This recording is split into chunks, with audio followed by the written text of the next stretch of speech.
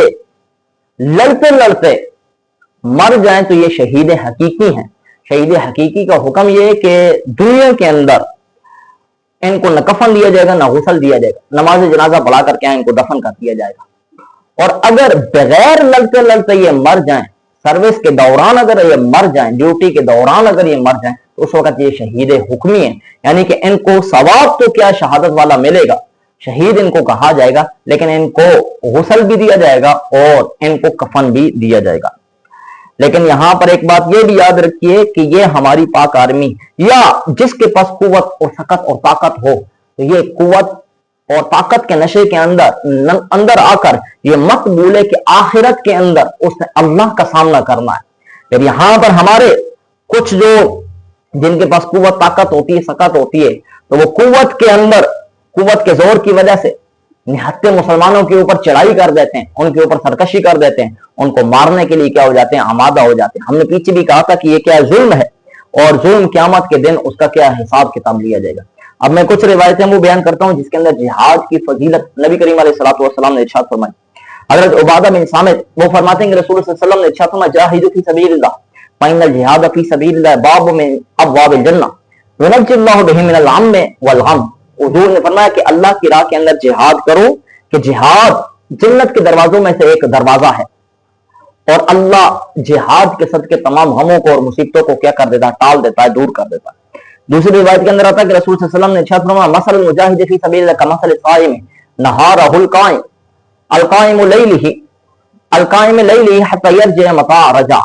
رسول صلی اللہ علیہ وسلم نے فرمایا کہ جو اللہ کی راہ کے اندر جہاد کرنے والا ہے وہ ایسے ہے کہ جس طرح کے رات کے اندر وہ عبادت کرنے والا ہو اور دن کے اندر وہ کیا روزہ رکھنے والا ہو. ایک اور روایت کے اندر آتا ہے کہ نبی کریم علیہ الصلوۃ والسلام فرمایا, من مات ولم یغزو ولم یحدث نفسه بالغزو مات لا شعبۃ من نفاق. فرمایا کہ جو بندہ مر جائے لیکن وہ جہاد نہ کرے اور اس کے دل کے اندر جہاد کی طلب بھی نہ ہو, شوق بھی نہ ہو, تو وہ منافق کی موت کیا ہے, مرتا ہے. ایک اور روایت کے اندر آتا ہے کہ رسول صلی اللہ علیہ وسلم نے فرمایا, من غبرت قدمہ فی سبیل اللہ حرمہ اللہ ولی النار. فرمایا کہ جس کے دو قدم اللہ کی راہ کے اندر غبار آلود ہو گئے تو ان دو قدموں کو اللہ جہنم کی آگ پر کیا کر دیتا ہے, حرام کر دیتا ہے. ایک اور روایت کے اندر آتا ہے کہ رسول صلی اللہ علیہ وسلم نے ارشاد فرمایا, الروحۃ والغدوۃ فی سبیل اللہ افضل من الدنیا وما فیہا. فرمایا کہ اللہ کی راہ کے اندر جہاد صبح و شام کرنے والے بندے کے لیے دنیا و آخرت کے اندر یہ چیز بہتر ہے کہ وہ اللہ کی راہ کے اندر صبح و شام کرتا رہے. یہ جہاد کی فضیلت ہم نے چند صحیح روایات سے بیان کی ہے, لیکن ہم نے یہ شروع کے اندر یہ بات کہی ہے کہ جہاد کرے, کافروں کے خلاف کرے اور مسلمانوں کے حق کے اندر کرے, پھر تو کیا یہ اس کا ثواب ملے گا اور اس کا اجر ملے گا. لیکن مسلمانوں کے خلاف جہاد کرنا اور مسلمانوں کے خلاف جہاد کرنا اور نہتے مسلمانوں کے اوپر یہ شیل برسانا اور یہ گولیاں برسانا, یہ اس کو کوئی بھی جہاد نہیں کہتا. حق تعالیٰ تمام کو سمجھ کی توفیق عطا فرمائے.